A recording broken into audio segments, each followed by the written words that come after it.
تو دنیاوی سہولتیں رب ذوالجلال نے ہمیں دی ہیں، یہ اللہ تبارک و تعالیٰ کا کرم ہے، یہ اللہ تبارک و تعالیٰ کا احسان ہے، یہ اللہ تبارک و تعالیٰ کے رحم کا ایک نمونہ ہے، ایک منظر ہے۔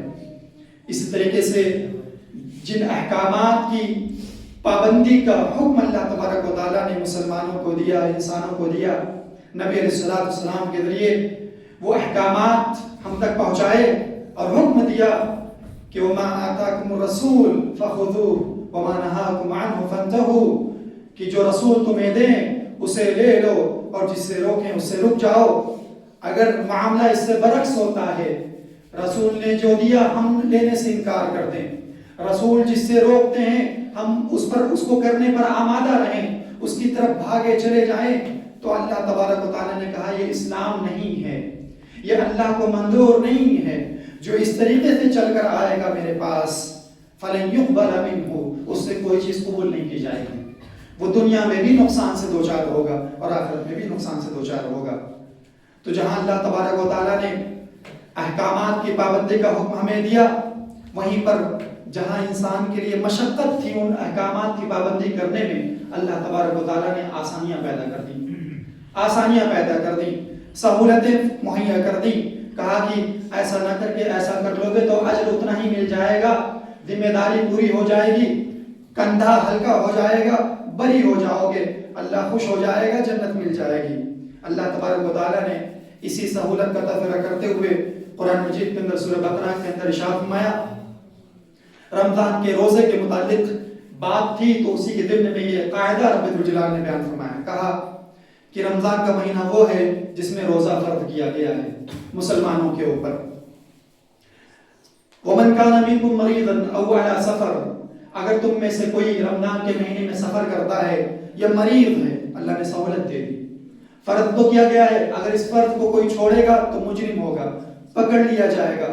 ایک روزہ چھوڑنے کی بھرپائی وہ ساری عمر سے نہیں کر سکتا ہے۔ رمضان مبارک کے مہینے کے اندر ایک روزہ جان بوجھ کر چھوڑا گیا، اس کی ساری عمر وہ روزہ رکھ کر اس کی بھرپائی انسان نہیں کر سکتا، مسلمان نہیں کر سکتا۔ لیکن اللہ تبارک تعالیٰ نے سہولت یہ دے دی کہ من کان منکم مریضا او علی سفر، تم میں سے کوئی اگر مریض ہے، مرض میں مبتلا ہے اور سفر کی حالت میں ہے، اچھا ہے لیکن سفر کر رہا ہے، مسافر ہے، تو اللہ تعالیٰ نے رخصت دے دی اور کہا کہ فعدۃ من ایام اخر، بعد میں روزہ چھوڑ دو، آج رمضان گزر جائے، اچھے ہو جاؤ، سفر سے لوٹ آؤ، گھر میں رہو، روزے پورے کر لو، روزے جو ہے جو تم سے چھوٹے تھے اس کو پورا کر لو۔ یہ کیوں ہے، یہ رخصت کیوں ہے؟ اللہ تعالیٰ نے قاعدہ بیان کیا، کہا یرید اللہ بکم اليسر ولا یرید بکم العسر، اللہ تعالیٰ تمہارے ساتھ آسانیاں چاہتا ہے، تمہارے اوپر ایسے بوجھ نہیں لانا چاہتا ہے جیسے تم اپنے